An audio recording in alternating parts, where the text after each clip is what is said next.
नमस्कार, capital TV का खास शो राहुल का अग्निपथ देख रहे हैं आप। मैं हूं आपके साथ पूजा।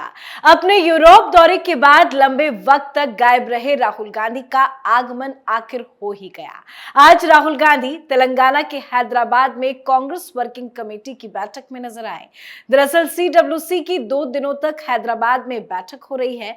बैठक में मल्लिकार्जुन खड़गे, सोनिया गांधी, राहुल गांधी, प्रियंका गांधी, अशोक गहलोत, भूपेश बघेल समेत कई नेता शामिल हुए हैं। बताया जा रहा है कि 2 दिन तक चलने वाली इस बैठक में 5 राज्यों में होने वाले आगामी विधानसभा चुनाव को लेकर कई चरणों में चर्चा होगी। पर जहां जहां राहुल गांधी जाते हैं वहां बवाल ना हो, ऐसा तो हो ही नहीं सकता।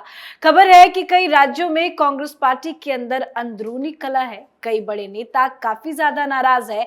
अब तो ये नेता विद्रोह करने की खुली धमकी भी दे रहे हैं। तो CWC की मीटिंग में समाधान की जगह कैसे बढ़ गया है घमासान, आज इसी पे चर्चा करेंगे। मेरे साथ स्टूडियो में मौजूद हैं कैपिटल टीवी के एग्जीक्यूटिव एडिटर राजीव जी। राजीव जी, बहुत बहुत स्वागत है आपका। धन्यवाद। राहुल गांधी भारत तो लौट आए हैं, लेकिन CWC की मीटिंग में जो पहुंचे हैं, क्या बवाल हो गया? देखिए, राहुल गांधी प्रकट हुए अचानक से। वो अवतरित होने वाले पुरुष हैं, एक अचानक से गायब थे और फिर ऐसे समय में आए जबकि CWC की बैठक है और बैठक 2 दिन तक, उसमें भी दिल्ली से इतना दूर हैदराबाद में। पहली बात तो यही है कि कांग्रेस के बारे में जो बार बार कहा जाता है, कांग्रेस चुनावी हिंदू, कांग्रेस चुनावी राष्ट्रवादी पार्टी, ये जो चुनावी शब्द इसके साथ लगा है उसका एक नमूना आज हैदराबाद में भी देखा गया। क्योंकि कांग्रेस अब तक कोई हैदराबाद मुक्ति दिवस, ये जो हैदराबाद निजाम के खिलाफ भारतीय सेना की जीत थी, उसका जश्न नहीं मनाई थी। पिछले बार भी नहीं मनाई थी।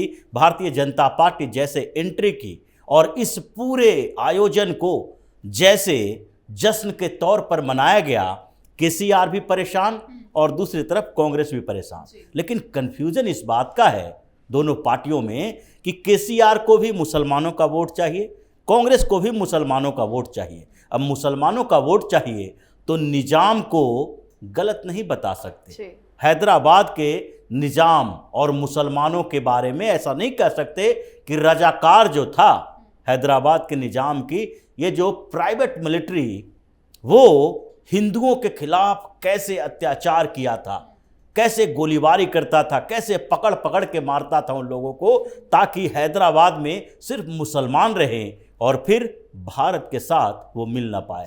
ये तो पाकिस्तान से बात करने वाले लोग थे। आखिरकार जब भारतीय सेना ने कब्जा किया तो इसके सरेंडर हुआ और ये पाकिस्तान भाग गया। लेकिन अब कांग्रेस कैसे इन बातों को कहे? अगर ये बातें कहती है तो फिर ऐसा होगा कि कांग्रेस मुसलमानों के विरोधी हो गई है। तो सबसे बड़ी समस्या यही थी। लेकिन फिर भी अब भारतीय जनता पार्टी वहां प्रोग्राम कर रही है, अमित शाह वहां पर जा रहे हैं, रैली होगी, तो ऐसे में इंडिकेटिव तौर पर वहां पर कांग्रेस का प्रेजेंस चाहिए और इसलिए इस बार CWC की बैठक वहां कराई गई। पूरे हिंदुस्तान के अलग अलग हिस्सों से कांग्रेस के बड़े नेता जो CWC के मेंबर हैं वो तो जाएंगे ही।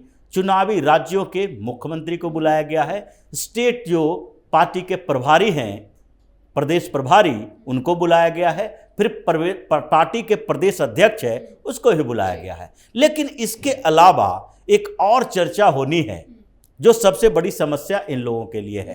पहली समस्या तो स्टेट लेवल के चुनाव में नेतृत्व को लेकर है। अब भूपेश बघेल वहां पहुंचे हैं और TS सिंहदेव ने 2 दिन पहले क्या किया, प्रधानमंत्री नरेंद्र मोदी की सराहना कर दी, जिससे पूरा कांग्रेस अनकंफर्टेबल हो गया। क्योंकि कांग्रेस में इन लोगों को लगता है कि हम TS सिंहदेव को डिप्टी CM बना तो दिए हैं, अभी तो वो थोड़ा खुश नजर आ रहे हैं, लेकिन नजर आ रहे हैं नहीं। जिस तरीके से 2.5 साल और 2.5 साल का रोटेशन राहुल गांधी ने वादा किया था बंद कमरे के अंदर, और जो बार बार TS सिंहदेव दोहराते थे ये राहुल गांधी का वादा था, और राहुल गांधी ने बाद में अपने ही बातों से मुकर गए। राहुल गांधी ने बाद में कहना छोड़ दिया और भूपेश बघेल आके सामने में बोलने लगे कि रोटेशन तो कुछ होता ही नहीं है, जहां बहुमत होती है वहां। तो TS सिंहदेव बार बार दिल्ली आते थे, उनकी बात नकार दी जाती थी। चुनाव के पहले फिर से उनको डिप्टी CM बना के ऐसा सोचा गया कि वो खुश हो जाएंगे, चुनाव में जाएंगे। लेकिन जिस तरीके के संकेत TS सिंहदेव 2-3 बार से दे रहे हैं, ऐसा लगता है कि जैसे कांग्रेस, राहुल गांधी और सोनिया गांधी ने उनको धोखा दिया है, चुनाव से पहले कांग्रेस को सबक सिखाएंगे कि पार्टी में वादा फरामोशी का मतलब क्या होता है। इस तरीके से आपने उनको बेवकूफ़ बनाया कि हमारा काम अभी निकल गया, तो फिर जब जरूरत पड़ी चुनाव के समय तो उस समय एक छोटा सा पद दे के खुश करने की कोशिश की है। तो पहला विद्रोह तो होने वाला है छत्तीसगढ़ के अंदर, और राहुल गांधी नहीं संभाल पाएंगे क्योंकि ये विवाद राहुल गांधी का पैदा किया हुआ है।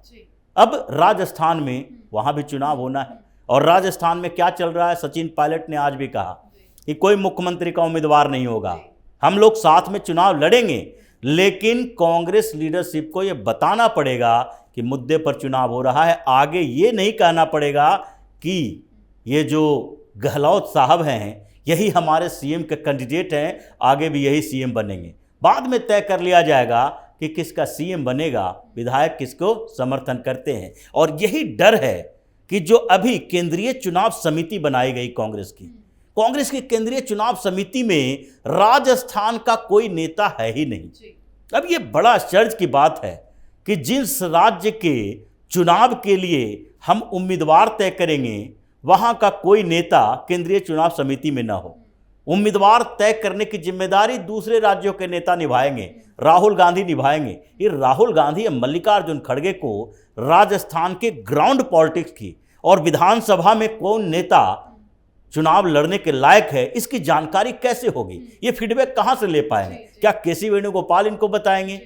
इसलिए राजस्थान का, हर राज्य का, मध्य प्रदेश का नेता है, छत्तीसगढ़ का नेता केंद्रीय चुनाव समिति में है, लेकिन राजस्थान का नहीं। क्यों राजस्थान को दूरी रखा गया? क्योंकि राजस्थान में इतना विवाद है कि अगर किसी को उठाते तो इसका मतलब है कि दूसरा पक्ष ये कहता कि इसके इशारे पर विधानसभा में टिकट बांटा जा रहा है, और दूसरा पक्ष है नाराज होता। दोनों को नाराज न करने के लिए वहां से आउट कर दिया, किसी को लाया ही नहीं केंद्रीय चुनाव समिति में। लेकिन इस छोटे मोटे मलहम से घाव खत्म नहीं होती है, ये घाव जो है वो नासूर बन चुका है। चुनाव आते आते क्या विस्फोटक स्थिति वहां होती है ये देखने लायक होगा। इस बार राजस्थान का चुनाव कांग्रेस के लिए बड़ा इंटरेस्टिंग होने वाला है। तो जिन राज्यों की चर्चा होनी है CWC की बैठक में, उन राज्यों में चल क्या रहा है। तेलंगाना की बात तो छोड़ दीजिए, क्योंकि तेलंगाना में नॉर्थ इंडियन जो मीडिया है वो ज़्यादा ध्यान नहीं देती है। तेलंगाना में हर रोज़ कांग्रेस के कुछ नेता छोड़कर भारतीय जनता पार्टी जा रहे हैं। अभी तक 30 कांग्रेसी जो हैं तेलंगाना में भारतीय जनता पार्टी ज्वाइन किए हैं, और उसमें कांग्रेस के प्रदेश अध्यक्ष के चचेरे भाई तक शामिल हैं। ये ऐसे ऐसे लोग हैं जो कि यहाँ की मीडिया वाले दिखाएं या न दिखाएं, तेलंगाना में पता है कि इस बार तेलंगाना में KCR versus Bharatiya Janata party होगी, यानी BRS और BJP, ये तीसरे कांग्रेस का कोई भूमिका ही नहीं होने वाली है। ये जितनी भी कोशिश कर ले कि हम CWC की बैठक तेलंगाना में करवा रहे हैं, तो ये जो सारे चुनाव वाले स्टेट हैं वहाँ तो समस्या क्रिएट हुई है, और राहुल गांधी ने ये समस्या पैदा की है। तो राहुल गांधी इसका समाधान कैसे करेंगे, ये बड़ा मुश्किल सवाल है। और बैठक से पहले जिस तरह से पोस्टर वॉर नजर आया, वो भी एक बड़ा संदेश दे रहा है। बिल्कुल यही बात है कि CWC की बैठक होने वाली हो, या फिर इससे पहले भी अलायंस की बैठक में भी यही तरीके देखे गए थे, यहां भी यही तरीके देखे जा रहे हैं। और ये तरीके तो CWC के अंदर हैं, लेकिन इससे बड़ी बात तो यह है कि दूसरे स्तर पर जो यहाँ पर चर्चा होनी है कि हम दूसरे राज्यों में जो चुनाव लड़ने वाले हैं, तो विधानसभा के चुनाव में या लोकसभा के चुनाव में, राहुल गांधी का मानना है कि हम सिर्फ सीट शेयरिंग जो है वो विधानसभा चुनाव के लिए न बल्कि लोकसभा चुनाव के लिए करें। अभी विधानसभा के चुनाव में सारे जो गठबंधन सहयोगी हैं वो चुपचाप बैठे रहें, शांत रहें, लेकिन ऐसा संभव नहीं है। अभी जो चैलेंज मिल रहा है कांग्रेस को, वो कहा जा रहा है कि जितने अलायंस पार्टनर हैं उसमें से सबसे महत्वपूर्ण कौन है? नीतीश कुमार, लालू यादव, दूसरे में शरद पवार, उद्धव ठाकरे, इधर अरविंद केजरीवाल और ममता बनर्जी। इन सब लोगों का कहना है अक्टूबर से पहले फाइनल करो या गठबंधन भंग कर दो, क्योंकि इंतजार नहीं कर सकते। अभी चुनाव होना है, छत्तीसगढ़ में चुनाव होना है, और अरविंद केजरीवाल छत्तीसगढ़ की दूसरी तीसरी बार रैली करने जा रहे हैं। वो किसके खिलाफ चुनाव लड़ रहे हैं? क्या भारतीय जनता पार्टी की सरकार है? वहां सरकार तो कांग्रेस की है। जो वादा कर रहे हैं वो कांग्रेस के खिलाफ कर रहे हैं। जो गारंटी 5-5 दे रहे हैं कांग्रेस के खिलाफ दे रहे हैं। जो भ्रष्टाचार की बात कर रहे हैं कांग्रेस के खिलाफ कर रहे हैं। तो कांग्रेस के खिलाफ प्रचार करने में लगे हैं। पंजाब में आम आदमी पार्टी, ये अरविंद केजरीवाल 3 दिन तक रहे। वो संगठन मजबूत करने की बात कब करना शुरू किए? अचानक से ये उनका प्रोग्राम 3 दिन का क्यों बना? अगर स्कूल ऑफ इमिनेंस का उद्घाटन करना था 1 दिन काफी था। 3 दिन तक क्या किया? क्योंकि उससे पहले कांग्रेस के नेताओं ने कहा कि हम अरविंद केजरीवाल के भरोसे नहीं हैं, हम 13 के 13 लोकसभा सीटों के लिए तैयारी कर रहे हैं। तो इनको भी जाना पड़ा। मतलब अभी जो 5 राज्य हैं जहां पर कांग्रेस को मुसीबत लग रहा है सीट शेयरिंग को लेके, पश्चिम बंगाल भी है, महाराष्ट्र में भी ये विवाद पैदा हो गया है। शरद पवार और उद्धव ठाकरे ने कहा कि अब सीट शेयरिंग पर बात होनी चाहिए। उसके बाद पंजाब है, दिल्ली है, बिहार है, उत्तर प्रदेश है, पश्चिम बंगाल है। ये सारे राज्यों में सीट शेयरिंग को लेकर अभी तक सुगबुगाहट नहीं है। पर इन 5 राज्यों में जिसका आपने जिक्र किया, इतना ज्यादा विस्फोट है, तो क्या कांग्रेस पार्टी इसको मैनेज कर पाएगी? कांग्रेस के बस में नहीं है मैनेज करना। कांग्रेस के बस में एक ही चीज है और वो है सरेंडर करना।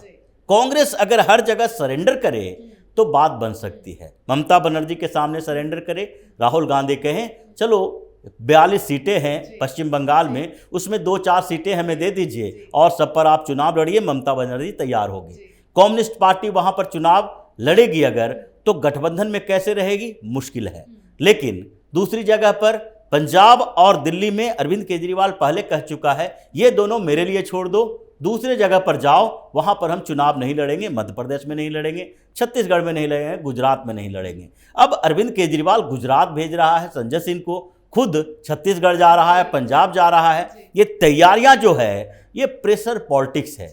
और राहुल गांधी की टीम ने ये सजेशन दिया कि अभी जो विधानसभा चुनाव होना है उसमें महत्वाकांक्षा बढ़ी हुई है इन लोगों की। इन लोगों को लगता है कि कर्नाटक में एक चुनाव जीते नहीं कि हर जगह फिर से हमारी वापसी हो जाएगी। लेकिन ये असंभव सी बात लग रही है और इसलिए इन लोगों को लगता है कि चुनाव हो जाने दो, हमारे पास नेगोशिएशन का पावर बढ़ जाएगा। लेकिन कोई इंतजार करने वाला नहीं है। केजरीवाल का कहना है हम राष्ट्रीय पार्टी 2-2, 4-4 सीटें लेके ही बने हैं, तो इसलिए अगर उस दर्जे को बनाए रखना है तो हमें दूसरे राज्यों में चुनाव लड़ना पड़ेगा, क्योंकि गुजरात के विधायक कब हमारा साथ छोड़ दें, गोवा में विधायक 2 जो हैं कब छोड़कर चले जाएं पता नहीं, फिर हम राष्ट्रीय पार्टी भी नहीं रहेंगे। तो इसलिए पूरा जो इंडिया गठबंधन के साथ और कांग्रेस के भीतर अंदर में जो कलह चल रही है वो अलग है, और बाहर में यानी कि